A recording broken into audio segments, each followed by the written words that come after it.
నమస్తే. ఫార్ములా ఈ రేసింగ్ విషయంలో BRS party working president arrest అవుతాడని పెద్ద ఎత్తున వార్తలు వస్తున్నాయి. ఒకవేళ అరెస్ట్ అయితే బీఆర్ఎస్ పార్టీ ఎట్లా డిఫెండ్ చేసుకుంటుంది? అసలు బీఆర్ఎస్ పార్టీ నాయకులు దీని గురించి ఏమనుకుంటున్నారు మాట్లాడదాం. బీఆర్ఎస్ నేత ఆర్ఎస్ ప్రవీణ్ కుమార్ గారు ఉన్నారు. సార్ నమస్తే. నమస్తే బాబు. చూస్తూనే ఉన్నారు, వార్తలు పెద్ద ఎత్తున వస్తున్నాయి. ఈరోజు ప్రధాన కథనాల్లో కూడా కేటీఆర్ టార్గెట్, కేటీఆర్ అరెస్ట్ అవ్వబోతున్నాడు ఫార్ములా ఈ రేస్ విషయంలో. ఎట్లా డిఫెండ్ చేసుకుంటారు మీరు ఒకవేళ అరెస్ట్ చేస్తే? డిఫెండ్ కాదు, ముందు రేవంత్ రెడ్డి ఆయన ఎట్లా డిఫెండ్ చేసుకుంటాడు అని నేను చూస్తున్నా. ఇక్కడ కేసే లేదండి. కేసు లేనప్పుడు డిఫెండ్ అనే ప్రశ్న ఉత్పన్నం కానే కాదు. ముందు రేవంత్ రెడ్డికి పరిపాలన చేతగాక, ఆరు గ్యారంటీలు ఏవైతే ఉన్నాయో ఆ గ్యారంటీలు అమలు చేయలేక, ప్రజల నుంచి వస్తున్న తీవ్రమైన వ్యతిరేకతను చూసి భయపడి ప్రజల దృష్టి మరలించడం కోసం ఇలా రోజుకు ఒక లీక్ ఇస్తున్నాడు. మొన్న పొంగిలేటి బాంబులు వెళ్తాయి, ఎక్కడ వెళ్ళినాయి? సుత్లి బాంబులు కూడా కాకపోయారు. ముందు పొంగిలేటి ఎప్పుడు అరెస్ట్ అవుతాడో చెప్పమని చెప్పండి, రేవంత్ రెడ్డి మళ్ళీ ఎప్పుడు అరెస్ట్ అవుతాడో చెప్పమని చెప్పండి. సో ఇక్కడ ప్రధానంగా ఏంటంటే వీళ్ళకు పరిపాలన చేతనైతే లేదు. వీళ్ళకి పొద్దున్న లేచినప్పటి నుంచి ఆ లీకు ఈ లీకు ఆ లీకు, వీళ్ళు కోడిగుడ్డు మీద ఈగలు వీకడం నేర్చుకున్నారు. అది కూడా చేతనైతే లేదు వీళ్ళకు. అందుకొరకే అడ్డం దిడ్డంగా నడుస్తున్నది, అస్తవ్యస్తంగా పిచ్చోడి చేతిలో రాయిలాగా మారింది పాలన.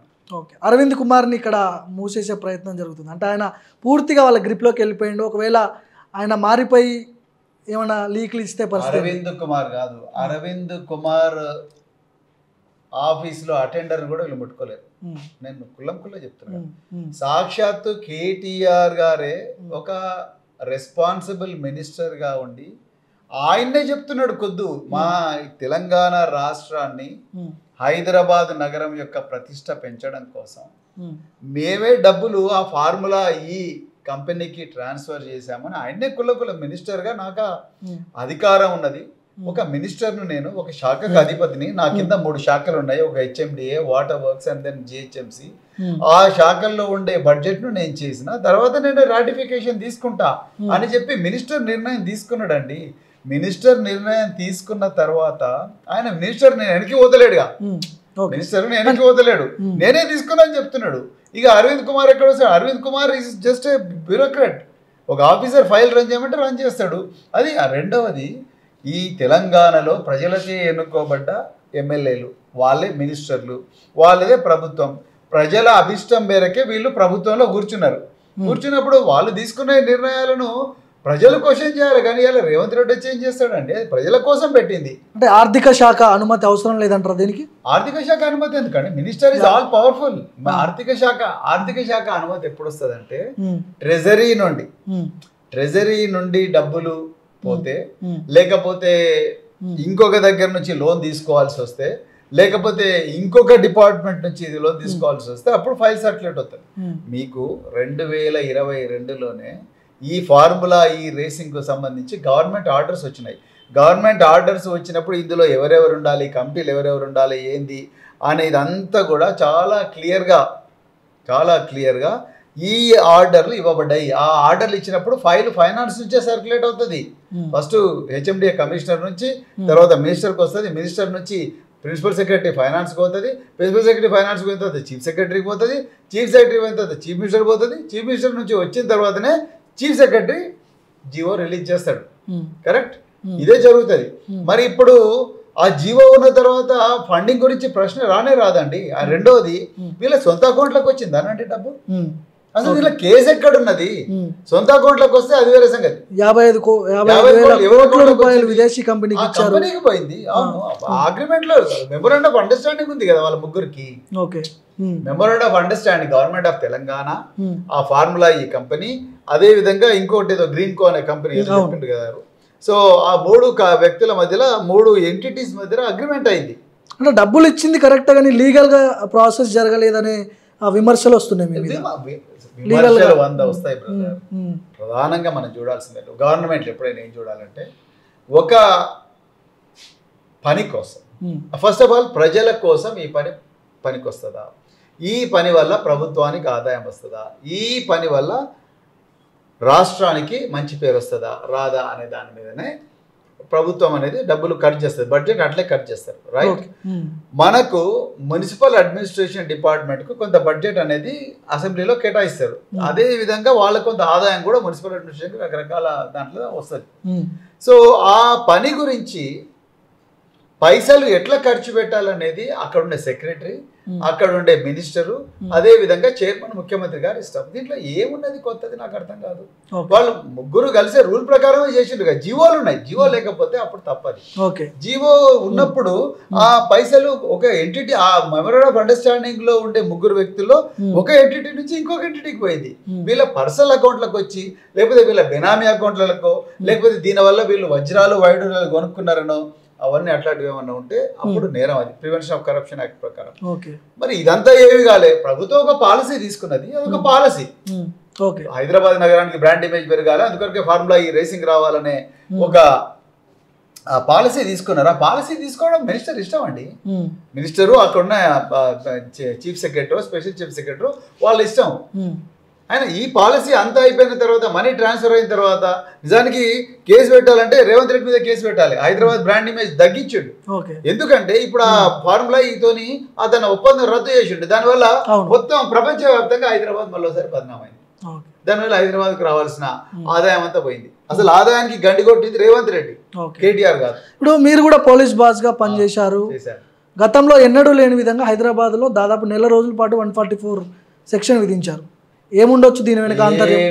ఏమీ లేదు. ప్రభుత్వం భయపడుతుంది, గజ గజ గజ వణుకుతున్నది. ఎక్కడ ప్రజలు రోడ్ల మీదకి వచ్చి బంగ్లాదేశ్ లాగా, శ్రీలంక లాగా లక్షలాది మంది ప్రజలు హైదరాబాద్ నగరానికి వచ్చి రేవంత్ రెడ్డిని చుట్టుముడతారో, రేవంత్ రెడ్డి ఎక్కడ హైదరాబాద్ ఇంటర్నేషనల్ ఎయిర్పోర్ట్ పోయి ప్రత్యేక విమానంలో, హెలికాప్టర్లో పారిపోతాడేమో, పారిపోవాల్సి వచ్చిన పరిస్థితి వస్తుందేమో అని భయపడుతున్నారు. కాబట్టి ఇలా 163 BNSS కింద ఇంపోజ్ చేసింది. కొంతమంది మాట్లాడుకుంటున్నారు, బీఆర్ఎస్ నేతల కీలక అరెస్టులు ఉంటాయి, కార్యకర్తలు వచ్చి రోడ్ల మీద ఇష్యూ చేస్తారు కాబట్టి 144 సెక్షన్ పెట్టి బీఆర్ఎస్ కీలక నేతల అరెస్టులు ఉంటాయని ఒక చర్చ ఉంది. అది నిజమా? అది అంతా ఉంటుంది, అదంతా ఉంటుంది. వీళ్ళకు వాళ్ళ ప్రజాగ్రహం నుంచి తట్టుకోవడానికి బీఆర్ఎస్ నేత ఖుద్దు చెప్తున్నాడు కాదండి. ఇక్కడ హాస్యాస్పదం ఏంటంటే బీఆర్ఎస్ నేతనే చెప్తున్నాడు, అయ్యా మీకు మమ్మల్ని అరెస్ట్ చేయాలని అంత కుతిగా కసిగా ఉంటే మీరు అరెస్ట్ చేసుకోండి. ఇప్పుడు మేము వద్దంటున్నావా? మీరు కేసులు పెట్టండి, ఇన్వెస్టిగేట్ చేయండి, అరెస్ట్ చేయండి. ఎవడు మేము జైల్లో పోయి మేము మంచిగా యోగాలు గీగాలు చేసుకోండి బీఆర్ఎస్ నేతలే చెప్తున్నారు. వీళ్ళ అరెస్ట్లకు భయపడతారు. దేనికైనా రెడీగా ఉన్నారా? కేటీఆర్ కావచ్చు, ఫస్ట్ ఆఫ్ ఆల్ నాయకులు అందరూ బీఆర్ఎస్ పార్టీ నాయకులు ఏ తప్పు చేయలేదు. తప్పు చేస్తే ప్రజలే శిక్షిస్తారు. మేము మేము దాచిపెట్టుకోవడానికి ఇక్కడ ఏమీ లేదు. కానీ సార్ ఎంతో కొంత ఉండొచ్చు కదా, నిప్పులేందే పొగలే రాదంటారు కదా. ఎంతో కొంత ఉందంటే రేవంత్ రెడ్డిని ప్రెస్ మీట్ పెట్టమని చెప్పండి. రేవంత్ రెడ్డిని ప్రెస్ మీట్ పెట్టమని చెప్పండి, ఆధారాలతో సహా ప్రెస్ ముందుకి రమ్మని చెప్పండి. ఎందుకు వస్తలేడు ఆయన? ఎంతో కొంత ఉందంటున్నారు కదా, రమ్మనండి. నేను సవాల్ చేస్తున్నా ముఖ్యమంత్రి గారిని, మీరు రాండి, వచ్చి ఆధారాలు ముందర పెట్టండి. ఇప్పుడు మా నాయకుడు మాజీ మున్సిపల్ శాఖ మంత్రి కేటీఆర్ గారు ఇగో ఇది ఇందుకోసమే ఫార్ములా ఈ రేసును హైదరాబాద్ తీసుకొచ్చినాం అని చెప్పిండు. దానికి ఇవి ఆధారాలు, ఇవి దానివల్ల హైదరాబాద్కి ఇంత ఆదాయం వచ్చింది, దానికి సంబంధించిన ఇష్యూ చేసిన జీవోలు ఇవి. మనీ నేను చెప్తేనే ఆయన చేసిండు అని ఆయన అరవింద్ కుమార్ చేసిండు నాకు తెలియదు అంటలేడుగా కేటీఆర్. కుల్లా చెప్తున్నాడు, సవాల్ బిడ్డ నేను చెప్తున్నా, నేను చెప్పినందుకే ఆయన చేసిండు, ఐఎమ్ ఓనింగ్ ద రెస్పాన్సిబిలిటీ అని చెప్తున్నాడు. Let Revanth Reddy come and let him reveal the facts, let him reveal what is the crime in this, and let him reveal who is the recipient of the crime. and ఎవరు ఈ డబ్బును ఎవరి account లో పోయిందో రేవంత్ రెడ్డి చెప్పండి, ఆయనకి ఏం ఆధారంలో చెప్పండి. ఎందుకు చెప్తలేడు ఆయన? రమ్మనండి రేవంత్ రెడ్డిని, ఇలా రమ్మనండి, నేను కూడా వస్తా. దానికి కేటీఆర్ గారు అవసరం లేదు, నేనే వస్తా. చెప్పండి, let him reveal all the facts. ఎందుకు భయపడుతున్నాడు ఆయన? పొంగులేటి లాంటి వాళ్ళు చేసిన వ్యాఖ్యలు ఎట్లా చూస్తారు మీరు? బాంబు వెళ్తది, కీలక నేతల అదాని కాళ్ళ మీద పడ్డాడు ఐటీసీ కోహినూర్లో. పొంగులేటి ఎప్పుడైతే ఈడీ పొంగులేటి మీద రైడ్ చేసిందో ఆ రోజే పొంగులేటి ఈ రాష్ట్రానికి రెవెన్యూ శాఖ మంత్రిగా ఉండే అర్హతను కోల్పోయిండు. ఒప్పుకోవాలి పొంగులేటి గారు, ఇది మీరు జాగ్రత్తగా వినాలి. మీరు ఎప్పుడైతే ఈడీ మీ ఇంటికి వచ్చి రైడ్ చేసిందో ఆ రోజే మీరు ఈ రాష్ట్రానికి రెవెన్యూ శాఖ మంత్రిగా ఉండే అర్హత కోల్పోయినారు. రెండవది, ఎప్పుడైతే మీ రాఘవ కన్స్ట్రక్షన్కు కొడంగల్ నారాయణపేట లిఫ్ట్ ఇరిగేషన్లో 1300 కోట్లు అప్పనంగా రేవంత్ రెడ్డి అప్పగించిండో అప్పుడే ఆఫీస్ ఆఫ్ ప్రాఫిట్లో మీరు ఇది తీసుకోకూడదు. మీ ఓన్ కన్స్ట్రక్షన్ కంపెనీ. ఓకే, దానికి మీరు ఇవాళ కొడంగల్ మంత్రి మీరే, కన్స్ట్రక్షన్ కంపెనీ మీదే, కాంట్రాక్టు మీదే. ఎక్కడుంది పారదర్శకత ఇందులో? ఇవన్నీ మరి కేంద్ర ప్రభుత్వానికి తెలిసి ఈడీని పంపిస్తే ఈడీ కేసుల నుంచి బయటపడడానికి ఐటీసీ కోయినర్లో అదాని కాళ్ళ మీద పడ్డ పొంగులేటి ఆయన ఏం చెప్తాడండి? ఆయనకు అర్హత ఉన్నదా ఈ రాష్ట్రానికి మంత్రిగా ఉండడం? ఓకే, చెప్పండి చూద్దాం. ఎక్కడ ఈడీ ఆరోపణలు ఎదుర్కొంటున్న వ్యక్తి, రైట్? తర్వాత అప్పనంగా ఒక కన్స్ట్రక్షన్ కంపెనీ పెట్టుకున్న వ్యక్తి, అదే కన్స్ట్రక్షన్ కంపెనీతో మంత్రిగా వండుకుంటూ తన కంపెనీకే కొడంగల్ నారాయణపేటలో ముఖ్యమంత్రితో కుమ్మక్కై దొంగలు ఊళ్ళు వంచుకున్నట్టు కొడంగల్ నారాయణపేట లిఫ్ట్ ఇరిగేషన్లు నువ్వు నేను మెగా ఇద్దరమే తీసుకుంటాం, నీకు మాత్రం కావాల్సింది ఇస్తామని చెప్పి మాట్లాడుకున్న వ్యక్తులు వాళ్ళు రాష్ట్రంలో మంత్రులు ఎట్లుంటారు? రైట్, మెగా కృష్ణారెడ్డి గురించి మాట్లాడదాం. గతంలో బీఆర్ఎస్ అధికారంలో ఉన్నప్పుడు ప్రాజెక్టులన్నీ మెగా కృష్ణారెడ్డికి అప్పచెప్పారు. ఇప్పుడు రేవంత్ రెడ్డి ప్రభుత్వం కూడా దాన్ని కంటిన్యూ చేస్తున్నది. ఇప్పుడు ఇదే కేటీఆర్ మెగా కృష్ణారెడ్డికి సంబంధించిన కంపెనీలను బ్లాక్ లిస్ట్లో పెట్టమంటున్నాడు. ఎందుకు అంటే మీరు చేస్తేనేమో అది, మేము చేస్తే ఇదా అనే లైన్లో ఇప్పుడు ప్రశ్నలు వస్తాయి. చాలా అమాయకంగా అడుగుతున్నారు ఈ ప్రశ్న. బీఆర్ఎస్ పాలనలో సుంకిశాల ప్రాజెక్టు రిటైల్ వాలింగ్ కూలిపోయింది. పాలనలో ప్రతిది కూడా ఈ ప్రొక్యూర్మెంట్ ప్లాట్ఫామ్ కింద జరిగిందండి. ప్రతిది కూడా పారదర్శకంగా జరిగింది. పారదర్శకంగా జరిగి ప్రతిది కూడా అంటే ఎవరు ఎందుకు డిస్క్వాలిఫై అయినరు, ఎవరు ఎందుకు క్వాలిఫై అయినరు అనేది చాలా క్లియర్ గా రికార్డులో చెప్పబడ్డది. కానీ కాంగ్రెస్ పాలనలో ఇదే మెగా కృష్ణారెడ్డి, ఇదే పొంగులేటి వాళ్ళ టెండర్ కండిషన్స్ అన్ని కూడా వాళ్ళకు ఫేవరబుల్ గా చేసుకొని హోటళ్లలో కూర్చొని స్పెసిఫికేషన్స్ రాసుకొని వేరే ఎల్ఎన్టీనో ఇంకొకడో ఈ కంపెనీలన్నీ కూడా రాకుండా టెండర్ కండిషన్స్ కూడా వాళ్లకు సరిపోయినట్టుగా తయారు చేసుకున్నారు అనేది ఇక్కడ ప్రశ్న. ఓకే, బీఆర్ఎస్ పార్టీలో జరిగాయి. బీఆర్ఎస్ పార్టీ బొచ్చేడు మంది కాంట్రాక్ట్లు చేసిండ్రు.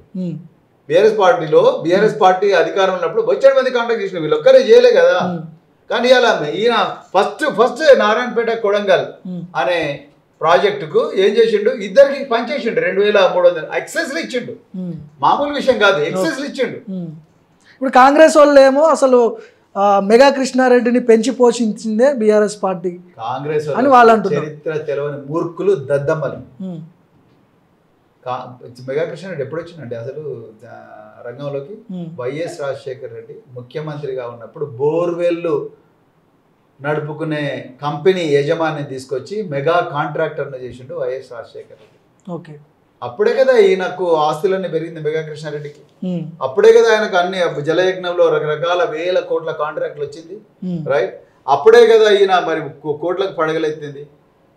సో ఎవరు తీసుకొచ్చిండ్రు రంగంలోకి మెగా కృష్ణారెడ్డిని? ఆనాడు దివంగత రాజశేఖర రెడ్డి గారి టైంలో ఈయన పైకి వచ్చిండు.